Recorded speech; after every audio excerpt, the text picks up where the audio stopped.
I had just had a kidney taken out, and I was sick. So I was, you know, I thought maybe I didn't have long to live. I better get it.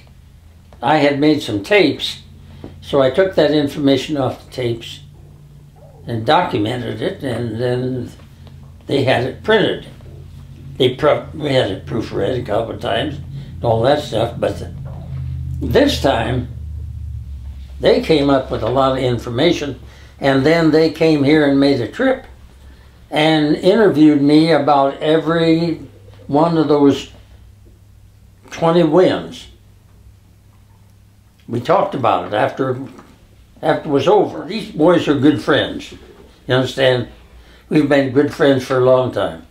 And so I was communicating with them, you know, all the time, and they knew I was in the process of writing my end of the book.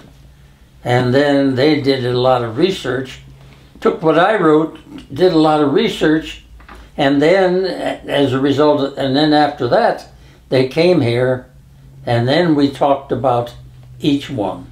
In visiting with those boys out there, they encouraged me, and then they were willing to help out. And together, we put together what I consider to be a very interesting book. I do like this.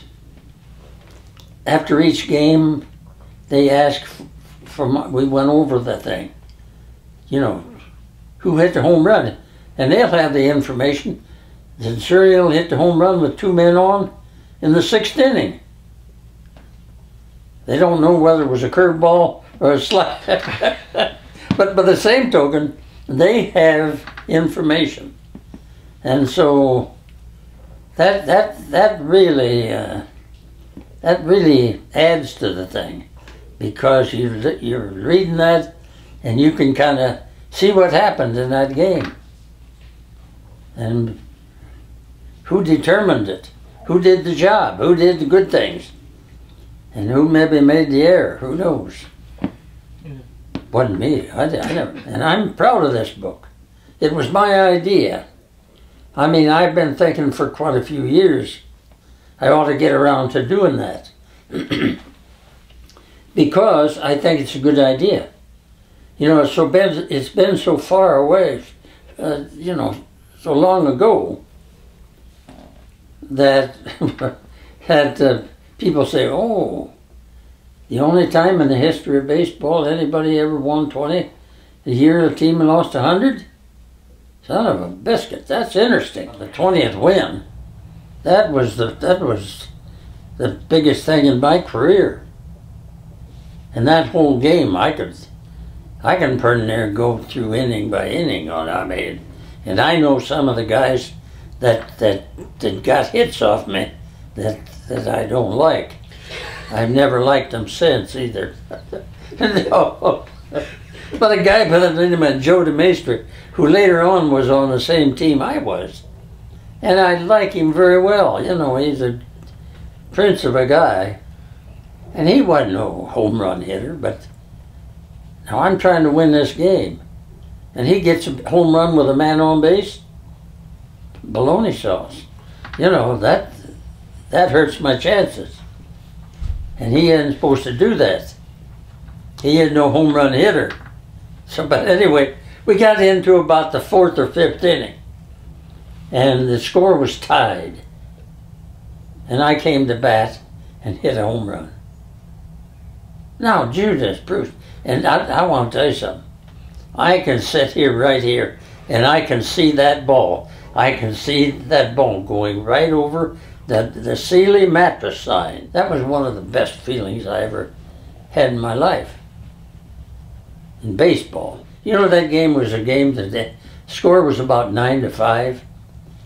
And you know how long it took to play that game? 1 hour and 45 minutes. You know, the last day of the season. In some instances, everybody's wanting to go home, you know, because you're not playing for anything. You're the 7th or 8th place team, you know. That wasn't the case there. We were playing for my 20th win. And they put Paul Richards, the manager of the White Sox, he put all of his first-class people in there. He didn't put a bunch of minor leaguers in there for me to get out. He put his first-class people. That's the way it should have been. I was embarrassed to say that I thought I might play ball, because I never knew anybody that played ball. I went to a ball game once in 2 or 3 years up in Detroit, and I was a great fan of those people, but I didn't think I might be one of those people. And eventually, I went in that ballpark. You know, I parked inside. I went in, got in the clubhouse, went down the runway, went out on the field. Put the uniform on, went out in the field. So I was a tiger.